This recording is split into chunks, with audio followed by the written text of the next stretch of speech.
I haven't seen you for a while. I'm so happy to see you. I'm so grateful to be back. It's my final season. We get to say goodbye. I know. I feel so honored and grateful to be here on your final season. It's my third time on the show, but I've been a fan for 10 to 15 years. And I remember back in London, I couldn't watch you on TV. So I'd watch you on YouTube, I'd watch you on Instagram. And I just want to take a moment, and I'm glad I get to say this to you live. Like, thank you so much for what you've done with so much kindness, building this incredible community. I mean, it's been amazing to watch. And what struck me the most about you, Ellen, is that you've been able to combine kindness and community and comedy in a way that we've never seen before. And thank you. It's just beautiful. So thank you. Thank you so much. Thank you. Well, I only hope I can inform and educate and spread joy the way you do, because what you're doing is so important, and we need this in the world right now. But then there are people like we just met, like, you know, Lexi and LJ. So you must have opinions about what happened last Monday with, you know, talk about social media, that was the only place you could see me. That's the only thing anybody uses. And last Monday, it was shut down for 5 hours. Yeah. And I think people were shocked by the impact that it had, and in a good way.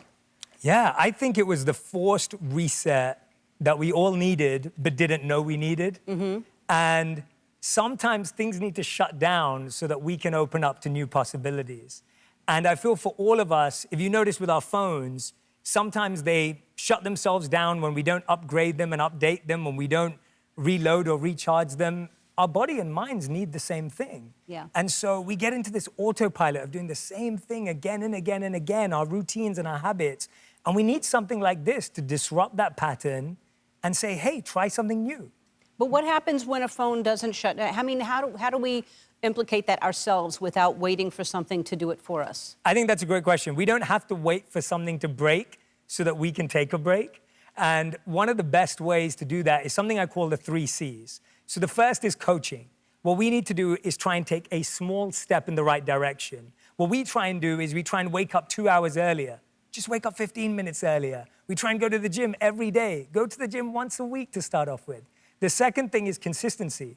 One of the biggest mistakes we make is we try and change everything at the same time. We try and change our diet, our sleep schedule, our workout schedule. We try and change everything in the same week.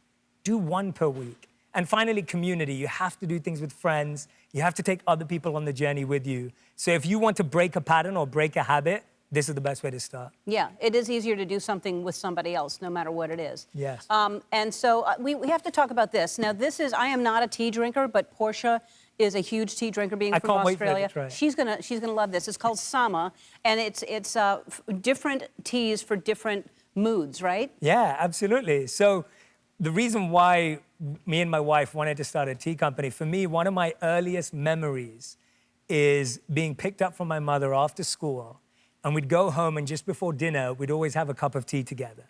And my parents were both immigrants. They both worked ever since I was born. They were both working hard, and we didn't always have a lot of time together. But every day, my mom would sit me down, we'd take a moment, and we'd have a cup of tea together. So I started to equate tea with presence and energy and love. And I always feel like we will never have enough time to spend with those we love, but we can always be present and have our best energy for them. And so what are the different, there's energy, there's calming, what else? Yeah, there's protect and support, and there's focus and clarity. So for each and every mood that you want, we have a tea that helps you bring your life back into balance. And it really does that. Yeah, it's got adaptogens in it. So adaptogens are herbs and plant extracts that help regulate and balance out our stress levels in our body and mind. That's fantastic. And I know that there's only like 100,000 people waiting to receive some. There's a back order already.